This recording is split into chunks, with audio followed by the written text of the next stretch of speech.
Nós estamos num tema: curadas para servir. É necessário curar. E a cura só vem através do remédio certo. Pergunta para o dono da casa. Pergunta para o pai de família. Irmãos, a gente está querendo há muito tempo, com esse evangelho da facilidade, transferir nossa responsabilidade. Sim ou não? Olhe pela minha família, olhe pelos meus filhos.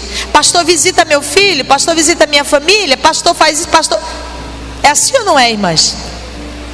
Ore por mim. A Bíblia manda orar uns pelos outros, mas eu não posso assumir sua responsabilidade.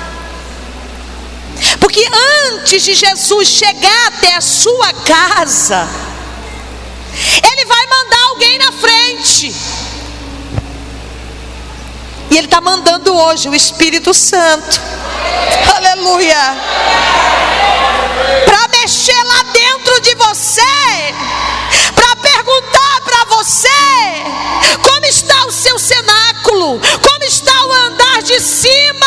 Está preparado, está mobiliado, está esperando o momento da comunhão?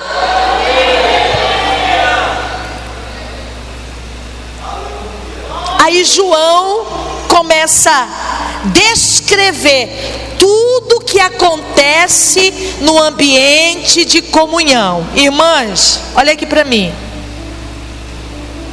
O ambiente de comunhão é o lugar que Deus ordena a bênção e a vida para sempre. Manter sempre esse ambiente mobiliado, preparado, é fácil? Não. Porque a qualquer momento Jesus pode mandar alguém lá. A qualquer momento você vai precisar. Eu percebo que com esse isolamento social que tivemos, o índice de feminicídio cresceu, o índice de pedofilia cresceu, o índice de agressões físicas cresceu. As pessoas não se entendiam. Elas não tinham mais hábito de ficar todos no mesmo ambiente por muito tempo.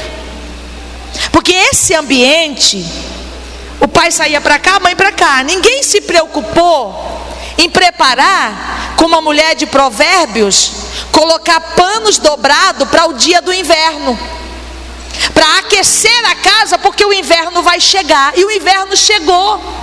E quantas casas estavam destapadas, não estavam forradas? Quando nós precisamos sentar à mesa, de manhã, de tarde, de noite, que é uma coisa que já poucas famílias fazem, a gente começou a se desentender. Os problemas se multiplicaram. Por quê? Porque o ambiente não estava preparado, porque a mesa não estava preparada. Agora, para se manter esse ambiente de comunhão, Jesus nos dá algumas lições que você só aprende, olha aqui para mim, no cenáculo. Você só aprende no lugar da comunhão. E eu sempre digo: quem não suportar, não passar pelo cenáculo, não suportará as aflições do Getsêmani. Quem não viver as experiências do cenáculo, quem não solidificar a sua família, quem não tiver uma família debaixo de um ambiente de comunhão, ele não suporta o dia do Getsêmani. Ele desvia, ele abandona a família, ele larga os filhos, ele suicida.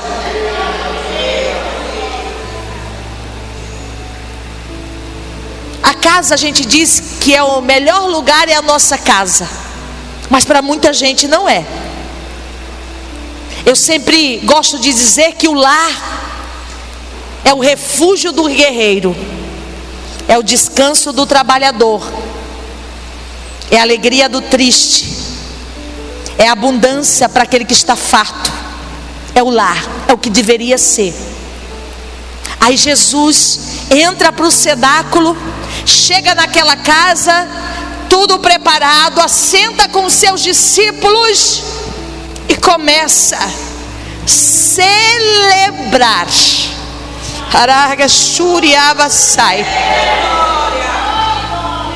Eu não sei se você está entendendo. Que festa linda quando Jesus celebra conosco. Que família linda quando Jesus celebra com esta família. Que casamento lindo quando Jesus celebra neste casamento.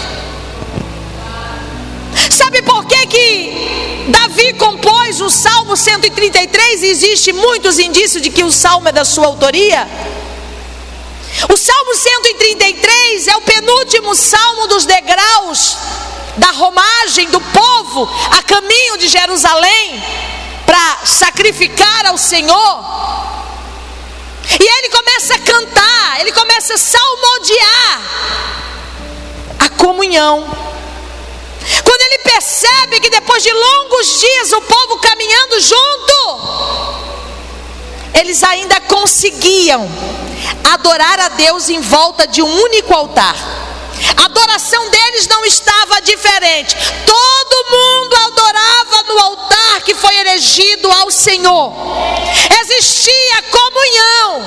Todos queriam adorar o mesmo Deus, servir ao mesmo Deus, obedecer às ordens do mesmo Deus.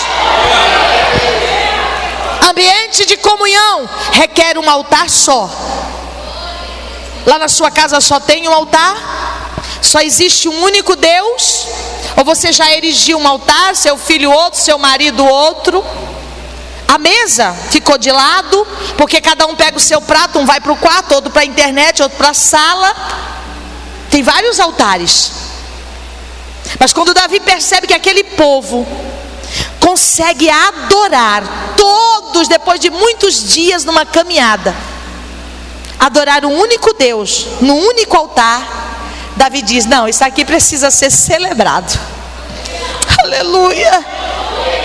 Isso aqui é digno de ser salmodiado. Isso aqui é digno de ser cantado. Aleluia. Vamos celebrar a comunhão. Vamos adorar. Vamos salmodiar a comunhão. Mas esse cenáculo, Jesus entra disposto a ensinar os discípulos e a ensinar a nós o que vamos passar e como aprender neste ambiente de comunhão. Primeiro ensinamento de Jesus para se manter o ambiente de comunhão. Jesus disse: assim como eu propus amar vocês, eu vou amar até o fim.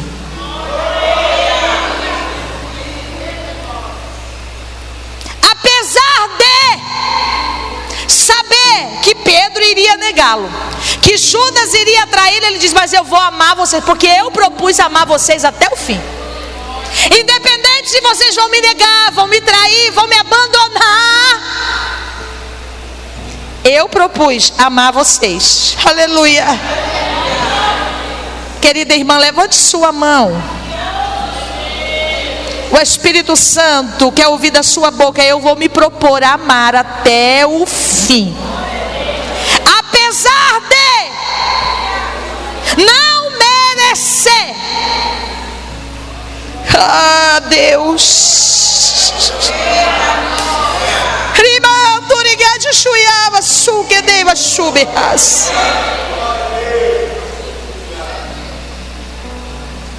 Sabe por que esse ambiente não continua? Porque qualquer desapontamento do marido, dos filhos, da nora, da sogra, você abandona o ambiente de comunhão. Diz: não, não dá. Aqui só eu que tenho que amar, só eu que tenho que suportar. Jesus está nos ensinando: apesar de, eu vou amar vocês. A primeira coisa que eu aprendo, que você deve aprender para manter um ambiente de comunhão, tem que amar. Mas não é esse amor filantrópico. É o amor ágape. É o amor que vai até o fim. Sabe qual é o amor ágape, irmãs? É o amor que mexe com as nossas entranhas. Olha aqui para mim. Como é o amor de uma mãe? Quando você vê seu filho sofrendo, não dói as suas entranhas? Sim ou não, irmãs? Mas você tem que amar todos, não é só os filhos. Com este amor, o amor das entranhas, o amor que mexe com as suas entranhas, o amor que não suporta ver o outro sofrer e se gloriar no sofrimento do outro, o amor que não deseja o mal do outro, o amor que não se infama, que não se soberbece, que não se envaidece, o amor que suporta. Aí você vai dizer: mas isso é impossível, irmã Madali, amar com este amor. Não. Romanos 5,5 diz que este amor é derramado em nossos corações pelo Espírito Santo. Agora eu tenho que querer esse amor, eu tenho que desejar este amor. Eu estava orando esta semana e me foi lá naquela passagem aonde Jesus conta aquela parábola sobre aqueles dois construtores. E Jesus diz: aquele que ouve a minha palavra e a pratica, eu considero ele ao homem que construiu a sua casa na rocha. Desceu a chuva, soprou o vento, correu os rios, bateu com ímpeto naquela casa, mas ela não caiu. Mas eu comparo o homem que ouve a minha palavra e não pratica como o homem insensato que construiu a sua casa na areia. Desceu a chuva, olha aqui para mim, soprou o vento, correu os rios, bateu com ímpeto e aquela casa. O problema não é o vento, não é a chuva, não é o rio. Jesus está dizendo bem claro: o problema é o solo aonde você edificou a sua casa.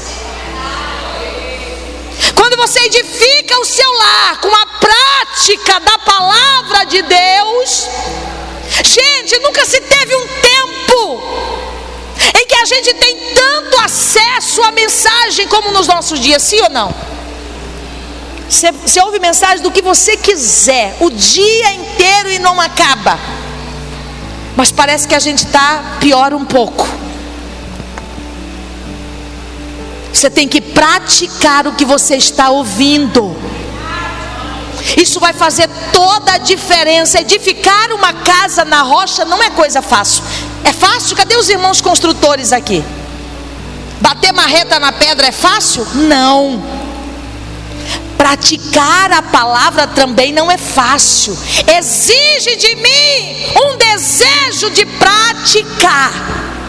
O que a Bíblia está dizendo? Eu tenho que amar. Eu não vou poder ficar justificando: mas também não dá para amar alguém que não corresponde. Jesus não estava preocupado com isso. Ele diz: aqui no cenáculo, eu já sei que Judas vai vir, eu já sei que Pedro vai estar aqui, eu já sei que vocês vão me abandonar no Getsêmani, eu já sei que vocês vão fugir no dia que eu estiver lá na cruz. Aleluia. Mas eu propus amar vocês até o fim. Levante sua mão.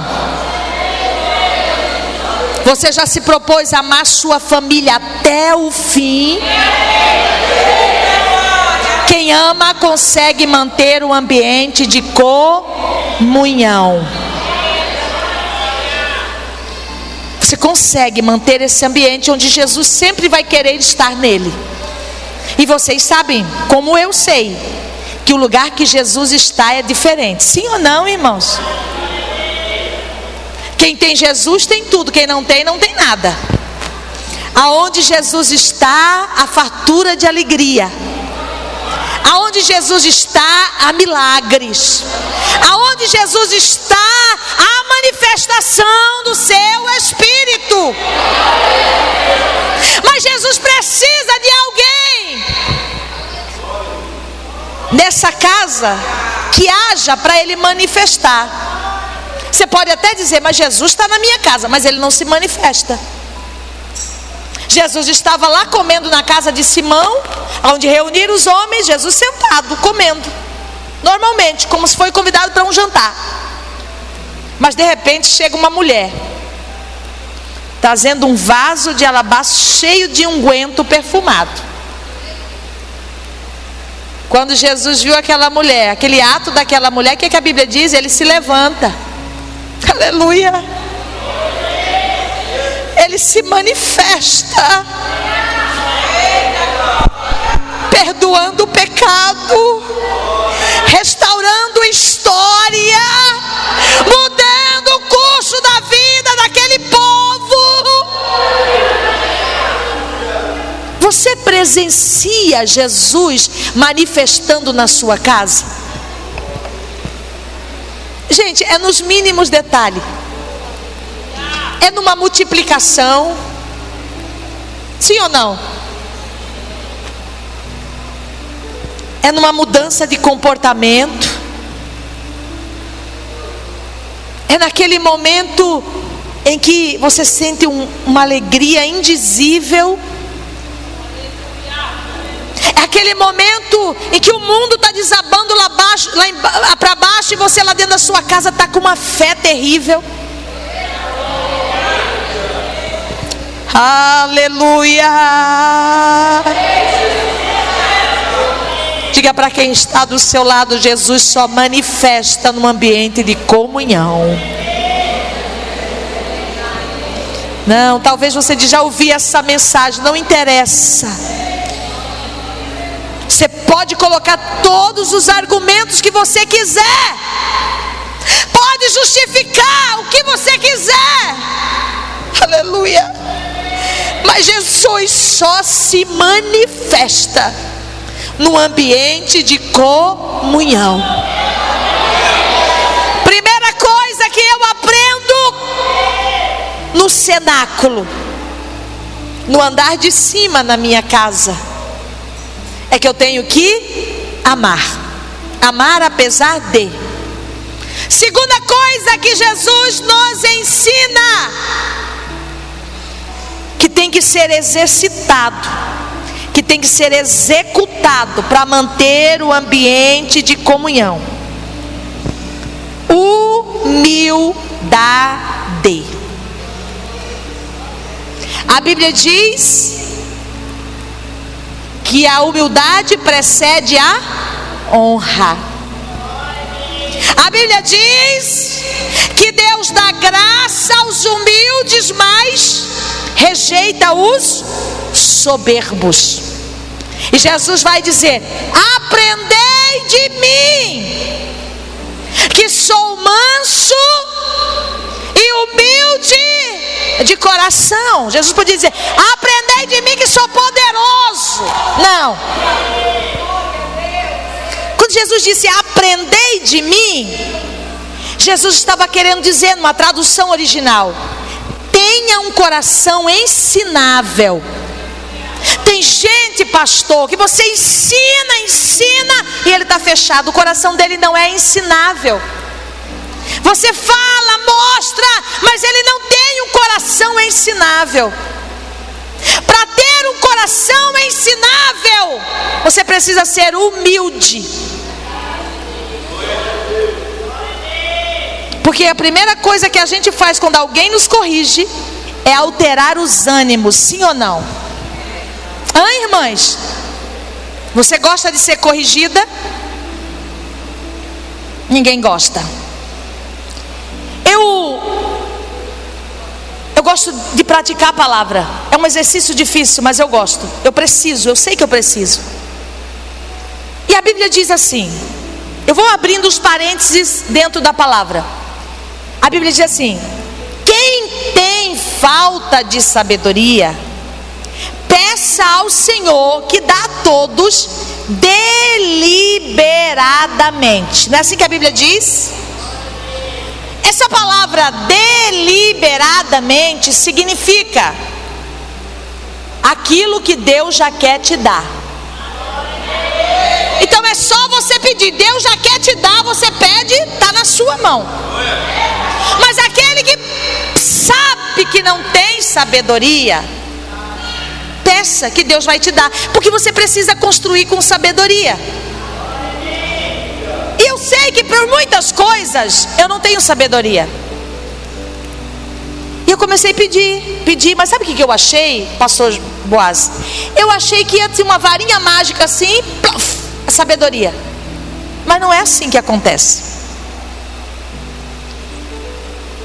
E eu vi que o meu marido começou a querer me discipular. Aquelas correçãozinha básica.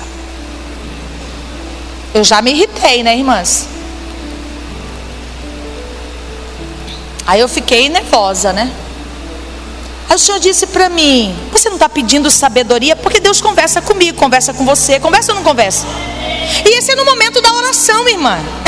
É só você dispor o tempo para conversar com Deus, que Ele vai conversar com você. O Senhor disse: eu estou mandando a sabedoria, mas você está rejeitando. Eu falei: como? O Senhor disse: eu mando a sabedoria de duas formas: através da instrução e da correção. Aí eu, Deus está usando o meu marido. Aí eu chamei ele e disse para ele: olha, a partir de hoje, humildade é baixar a cabeça para baixo do coração. Aleluia. Gente, olha aqui para mim, vocês têm que crescer, eu tenho que crescer. Não dá para ficar do mesmo tamanho na fé a vida inteira, não.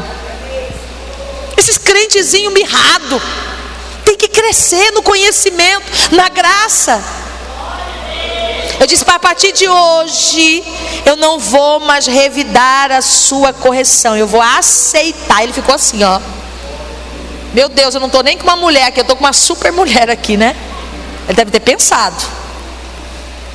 Aí eu comecei a entender. E aí Deus usa pessoas e situações para nos ensinar, para nos instruir, para nos corrigir. Sim ou não? Usa uma situação para te ensinar. Usa uma perca para te ensinar. Usa uma pessoa para te corrigir, para você melhorar. Mas para você aceitar, você tem que ser manso e humilde de coração. Eu não sei aqui, mas lá tem os falsos humildes. Aqui tem? Você encontra com o irmão no tempo: Pai do Senhor, meu irmão, ele vem com a humildade. Pai do Senhor, minha irmã. Você diz: meu Deus, esse homem aí é um Jó, um sofredor, aquela mulher é uma fera. Ou vice-versa. Mas quando você vai ver, de Jó ele só tem a lepra, mais nada.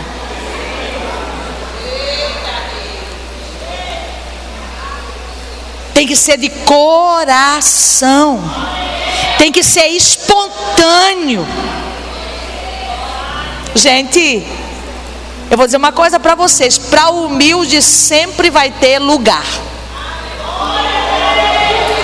Levante sua mão, eu estou sentindo a presença do Senhor aqui.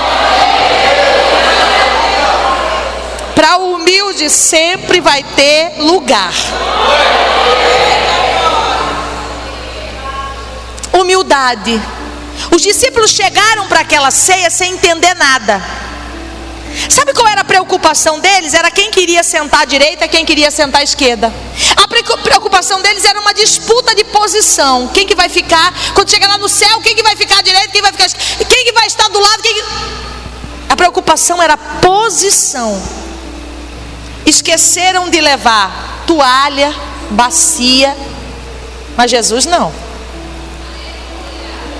Aí a Bíblia diz que Jesus tira a roupa de cima, cinge os lombos com uma toalha.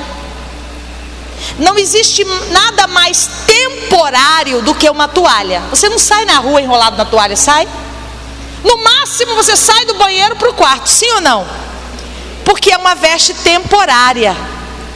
Jesus está nos ensinando. Se você fizer uma vez, basta, para que os outros aprendam. Jesus cinge, enche a bacia de água, aleluia, como um ato de humildade, e começa a lavar os pés. Gente, nenhum judeu, que ele fosse servo, ele não lavava pé. Só os escravos gentios que lavavam o pé dos outros. Eles eram contratados para isso. E Jesus lavou os pés dos seus discípulos.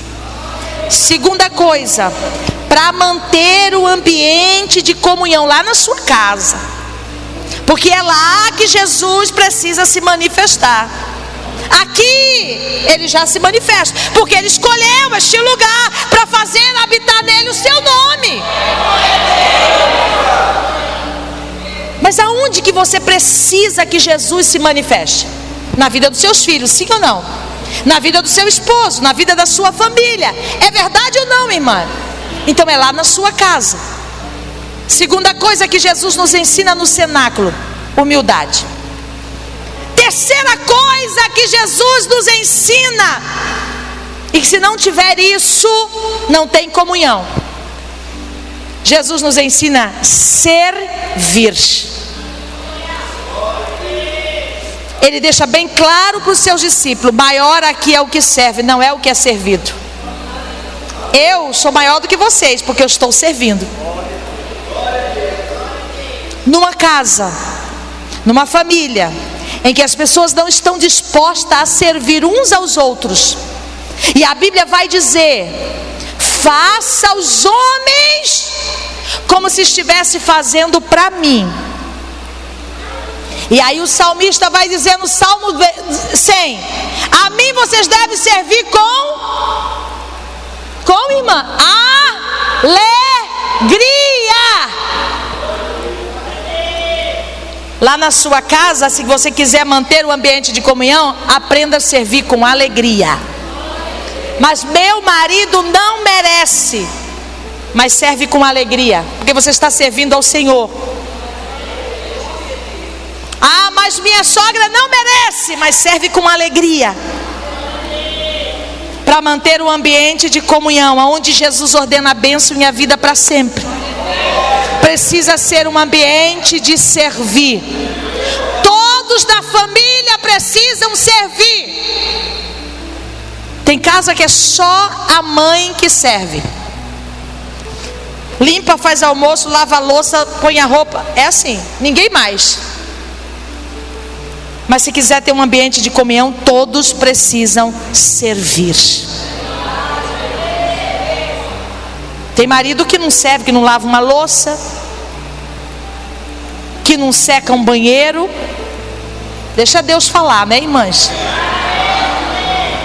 Não coloca o sapatinho no lugar e acha que está bem. Você está mal, porque você não está contribuindo para a comunhão da sua casa. Servir, Jesus nos ensina a servir. A quarta coisa que Jesus nos ensina para manter um ambiente de comunhão.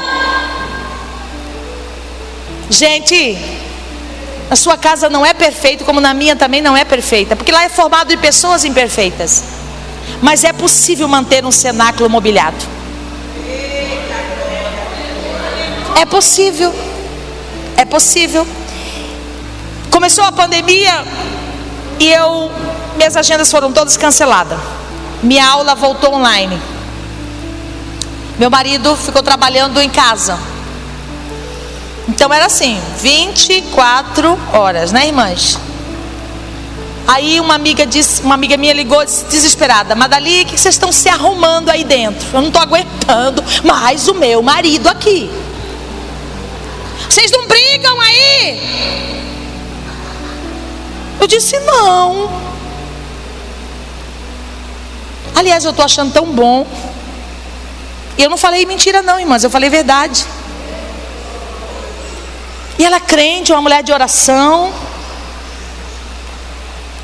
Ela disse: aqui tem dia que eu tenho vontade de pegar a cabeça dele e enfiar para dentro do pescoço. Tem dia que eu pego ele assim, que eu tenho vontade de apertar ele até esmagar ele. No ambiente de comunhão, irmãs, para você manter. Olha aqui, irmãs, eu vou repetir porque isso aqui é a linha, é o viés dessa mensagem. Se você quiser que Jesus se manifeste lá na sua casa, não basta ser crente e dar a paz do Senhor aqui. Tem que ter o andar de cima lá mobiliado. Tem que ter tudo preparado para Jesus celebrar a comunhão com a sua família. Oh, Ramandaga Shuribiko mandava Sudecas. Quarta coisa que Jesus ensina: lavar o pé do Judas. É fácil, irmã? Sabe o que significa isso? Perdoar. Jesus pega, baixa nos pés de Judas, como que dizendo: eu sei o que você vai fazer, mas eu propus te amar. E mesmo que você não se arrependa, eu vou lavar os seus pés. Aleluia. Perdoar. Mas quantas vezes, irmã Madali? 70 vezes 7. 70 vezes 7 não é 490. Para Deus não. É infinitas vezes. Então a linguagem lá na sua casa tem que ser perdoar, perdoar, perdoar, perdoar, perdoar, perdoar, perdoar, perdoar, perdoar, perdoar. Aleluia.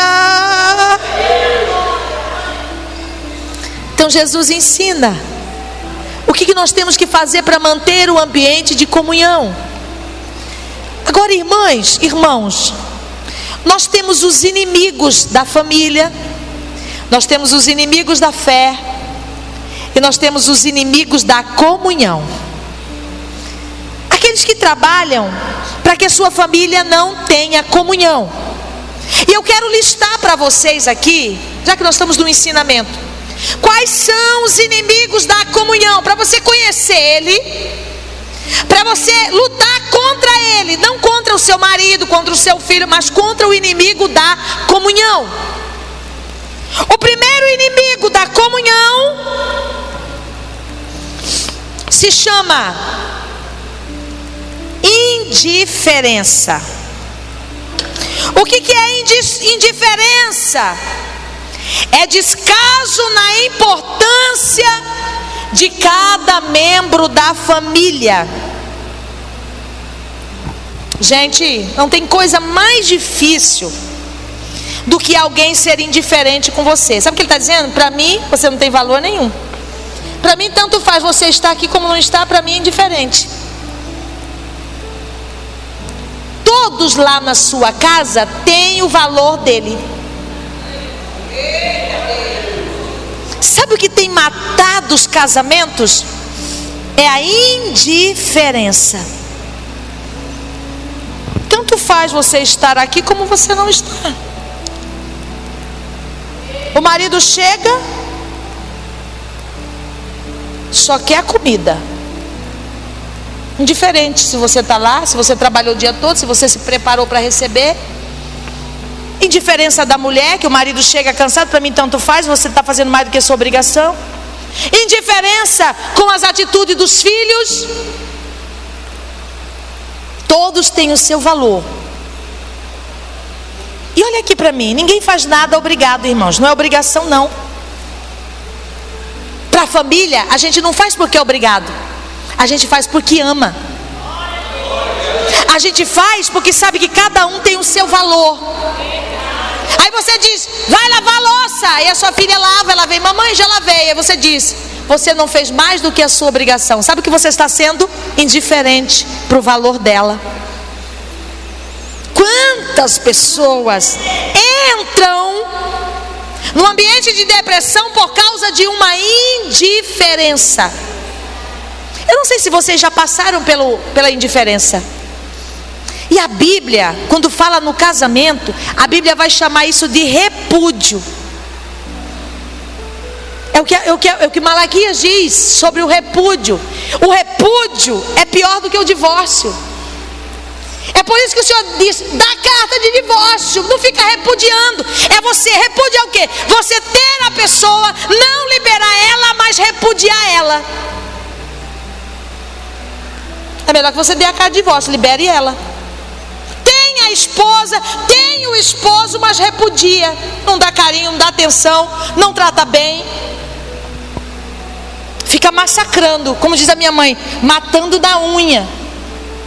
Isso é repúdio. Quantas mulheres estão deprimidas porque sofrem repúdio dentro de casa? Porque são tratadas com indiferença. Irmãos, ninguém resiste à indiferença. Você aguenta um dia, aguenta 2, aguenta 3, mas depois você não aguenta mais. Você sai, você abre fora. Esse é um inimigo da comunhão. Olha aqui para mim. Todos na sua casa têm valor. Todos na sua casa merecem ser honrados no valor que ele tem. Um dia eu estava orando de manhã na igreja e Deus disse para mim: vá à casa da irmã fulana. Eu levantei mais ou menos da oração umas 10 horas da manhã, fui na casa dela. Cheguei, ela abriu o portão. Eu disse para ela: eu vim aqui, irmã, porque Deus me mandou. O marido dela é alcoólatra até hoje. Alcoólatra. E ela era crente. O Senhor disse: diga para ela devolver a honra para ele. O que é devolver a honra? É dizer para ele: você continua com o seu valor de pai, de marido, de sacerdote. Obstante, se você ser bêbado, você ser um viciado, você continua tendo a sua honra. Deus disse: você devolve a honra para ele. Ela disse: incrível, irmã Madalena, eu estava lavando louça e Deus falou comigo a mesma coisa. Essa irmã perdeu a vida com um câncer. O marido ficou. Eu não sei se ela conseguiu fazer, porque não é fácil. Uma vez desonrado, para você retornar a honra é difícil. É como uma cidade destruída. Para você reconstruir não é fácil. Para manter esse ambiente de comunhão, todos precisam ter o seu valor. Todos precisam ser honrados dentro do valor dele. Gente, eu acho muito forte você mandar uma pessoa calar a boca. Não sei se vocês têm o mesmo sentimento que eu. Aqui alguém tem o mesmo sentimento que eu? Eu acho muito forte o marido dizer para a esposa: cala a boca! Como diz o inglês, shut up.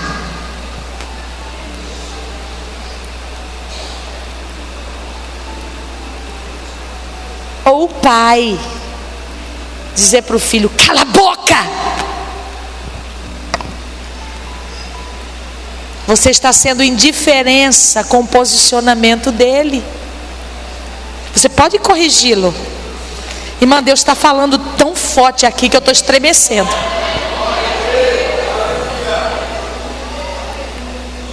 Você está dizendo: o seu posicionamento para mim não tem valor nenhum. Jamais este ambiente será um ambiente de comunhão. Porque que cada vez que eu quero me aproximar, você manda eu calar a boca. O que vai acontecer, irmã Iramar? Eu vou me afastar. E quando o filho se afasta do calor da mesa, aleluia, o mundo abraça ele, o homossexualismo abraça ele, a prostituta abraça ele, a droga abraça ele. E você diz: mas o diabo. Sim, foi o diabo, mas quem deu a legalidade foi você. Segundo inimigo da comunhão: rejeição. Os consultórios psiquiátricos e de psicólogos estão lotados de pessoas que têm traumas por causa de rejeição. Eu conversei com uma irmã, uma amiga minha, e ela não sabia, agora depois de grande, mas ela tem vários transtornos, que quando ela estava no ventre da mãe, o pai queria que a mãe abortasse. Depois, quando ela estava com 10 meses, o pai pegou ela e jogou contra a parede. Mas ela não sabia disso. Mas ela vinha sofrendo os transtornos por causa disso. Depois de grande, a mãe dela contou para ela. Ela diz: aí, eu era inocente, não tinha consciência do que estava acontecendo, mas a marca da rejeição ficou em mim. Quantas pessoas, irmãs, não se firmam em nada porque elas trazem a marca da rejeição. Meu pai me rejeitou, minha mãe me rejeitou. É doído. Dentro da sua casa todos precisam ser aceitos como eles são. Todos devem ser bem-vindos. Todos devem ser recebidos. Cuidado com o preferencialismo. Quando a gente olha para a história de Jacó e Esaú, Rebeca preferia Jacó, Isaac preferia Esaú. Aí quando você olha para o comportamento de Jacó, Jacó tinha desvios morais. Porque quem implanta a moralidade na casa é o pai. Ele não tinha a preferência do pai. Quando você olha para Esaú, você vê que Esaú tinha desvios emocionais. Porque lhe faltava a cobertura materna. A mãe trabalha a emoção dos filhos. Pai trabalha a moralidade. É uma balança. O pai é amor e disciplina. A mãe é amor e proteção. Filho mimado, sem disciplina, é um problema. Mas quem dá só disciplina e não dá amor, traz outro transtorno, gera outro problema. Esaú sentia rejeitado pela mãe e Jacó rejeitado pelo pai. A Bíblia é muito clara, irmãs. O inimigo da família, rejeição. Não existe preferência. Quem sabe você diz: mas eu, para mim tanto faz. Mas tem gente que não tanto faz não. Principalmente criança. Ele vai crescendo e observando: o melhor minha mãe dá para o Joãozinho. E vai crescendo com aquilo. Ele continua amando a mãe, ele continua amando o pai, mas não tem aquela ferida que foi aberta. ela continua sangrando, porque o diabo continua colocando o dedinho dele lá, ó. Sua mãe não gosta de você. Seu pai não dá importância para você. Inimigos da comunhão, rejeição. Terceiro inimigo da comunhão. E esse é forte. Diga para sua irmã, esse é forte. Intolerância. A gente tolera todo mundo, menos da família. Sim ou não? Se você passar numa rua muito cheia, muita gente, e você tropeçar no estranho, logo você diz desculpa, desculpa. Sim ou não, irmãs? Mas dentro de casa, se você tropeçar no filho, menino, você sai da frente, você não está vendo? Não é assim? E tem uns que ainda diz o santa sem o S. Sai da frente, sua anta, né?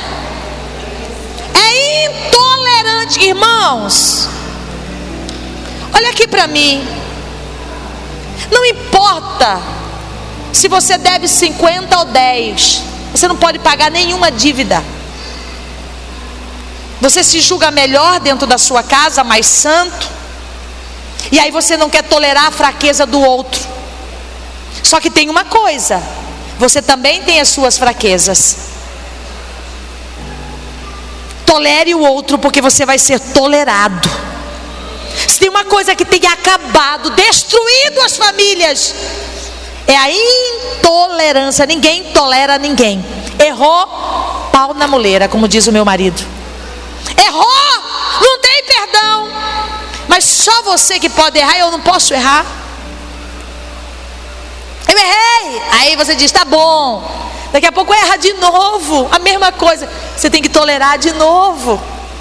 Porque a intolerância, ela cria um clima tão pesado que ela tira o lubrificante dessa engrenagem chamada família. E sabe que lubrificante é esse? É a paciência. Quando a tolerância entra, a paciência sai. Terceiro inimigo da família, da comunhão: intolerância.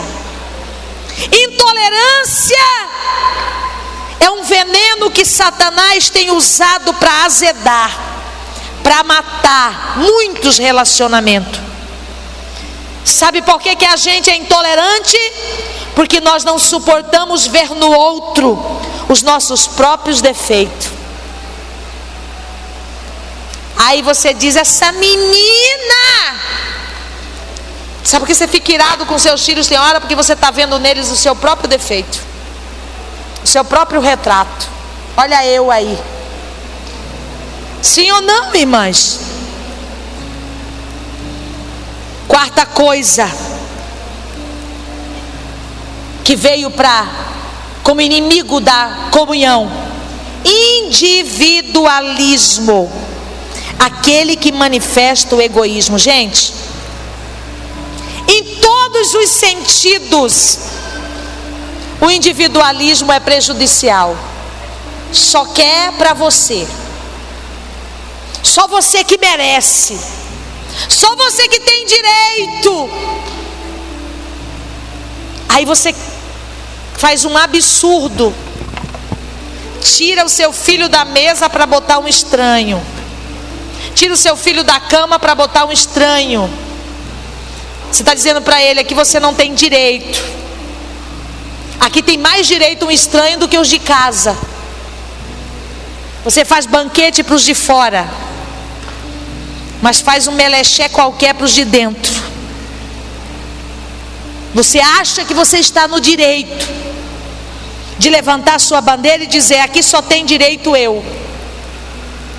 E tudo isso, além de prejudicar o ambiente de comunhão, e vou repetir, aonde Deus ordena a bênção e a vida para sempre, traz feridas emocionais. E a gente não consegue fazer essa leitura. Esse menino é um manhoso, essa menina é uma manhosa. Essa semana eu recebi uma ligação, um pedido de oração por um menino muito inteligente, mas está em profunda depressão. só quer ficar trancado. E aí quando você chama os pais e diz: vamos rever, vamos voltar, fazer o caminho da volta, porque ele ficou desgarrado lá atrás, vamos corrigir rota para ver onde nós erramos. Os pais não conseguem, porque nem entre eles tem comunhão, nem entre eles fala a mesma língua, nem entre eles há respeito, nem entre eles há perseverança em manter o outro feliz dia após dia. E as famílias estão sendo minadas. A família, irmãos, é a célula mãe da sociedade. O diabo sabe que se destruir a família, destrói a sociedade, destrói a igreja. Famílias curadas, igreja saudável. Famílias curadas, sociedade curada. A gente critica os políticos que nós temos, muitas vezes que são corruptos, mas esquecemos que eles tiveram uma formação na família. O problema não está nele, está na família. Aleluia. Fique de pé, eu quero terminar porque o horário manda eu parar. Dá para corrigir a rota, irmã, dá para voltar atrás, dá para fazer o caminho da volta.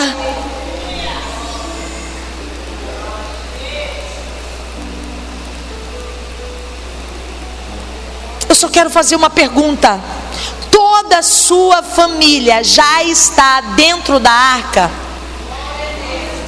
Aí você diz assim: pela fé, irmã, eu já estou vendo. Não, minha irmã, sem essa conversinha aí. Eu quero saber agora: toda a sua família já está dentro da arca? Pode fechar a porta, pode betumar por fora. Vocês sabem que a porta que Deus fecha ninguém abre, né? A porta que Ele fecha não entra água de dilúvio, não entra nada. Quando Deus blinda a sua família, minha irmã, pode vir o que quiser. Mas Ele está dizendo para você: coloque a sua família dentro da arca. Senhor, mas é que eu não construí a arca ainda. Meu casamento está uma bagunça. Eu e meu marido, nós não nos entendemos. A arca não está construída. Como que você vai colocar os filhos para dentro? Noé trabalhou 120 anos a troco de 40 dias de dilúvio para proteger sua família. Todo esforço que você fizer, não tem quando você quer falar o que vem na boca, faça um esforço, não fale, porque você está semeando para a sua geração. Diz: eu estou aqui com o propósito de construir a arca para guardar a minha casa, a minha família. Aguenta firme. Você está entendendo a mensagem? Eu sei que está. Nessa noite Deus está exigindo de você um conserto muito forte.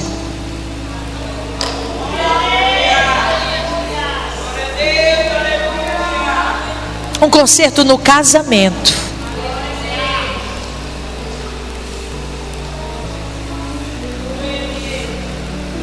Aí Jesus chega lá, manda perguntar para o dono da casa, para o pai da casa: está pronto o cenáculo? Não está bem pronto, porque minha mulher hoje ela não fez nada. Não está pronto, Jesus, porque a mulher que o Senhor me deu é uma praga.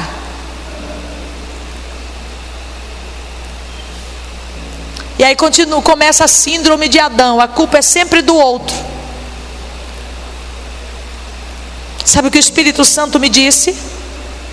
Que entrou nessa casa nessa noite. 3 pessoas que estão há dias maquinando a sua separação. Vou embora, vou abandonar tudo. Você está projetando. Sabe o que Deus manda te dizer? Não vá, porque esse caminho é de morte. Eu quero que você saia do seu lugar. Você está dizendo, eu não estou aguentando mais. Eu sei, irmã. Eu sei. Deus vai restaurar a sua família através de você. Da sua casa vai ter um ambiente de comunhão. Jesus vai entrar, vai comungar com você, com seus filhos, com a sua família. Eu sei que Jesus está aqui.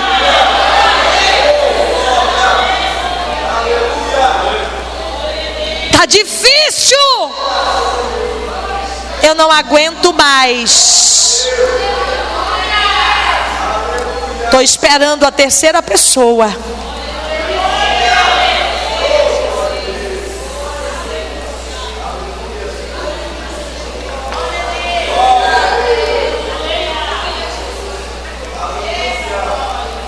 Eu quero orar por você. Venha. Venha. Em nome de Jesus, venha. Venha, venha, venha. É um momento de humildade mesmo, de humilhação. Venha, minha irmã. Venha, minha irmã. A gente olha por cima, a gente pensa assim que prega. Essa palavra não é para essa igreja, Jesus. O senhor está enganado, o endereço não é aqui. Eu tive vontade de não pregar essa palavra. Não é um endereço para essa igreja, mas Jesus sabe. Aleluia.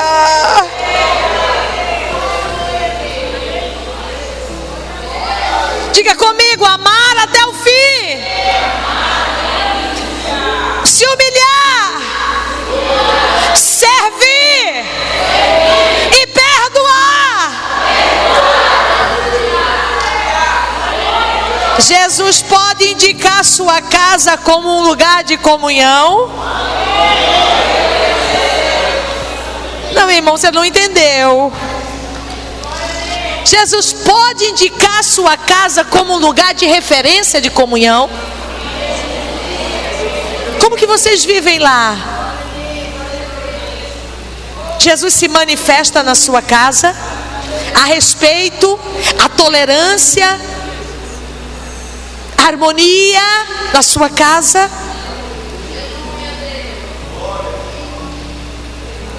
Irmãos, família é um presente de Deus. Quando você atravessar os portões celestiais,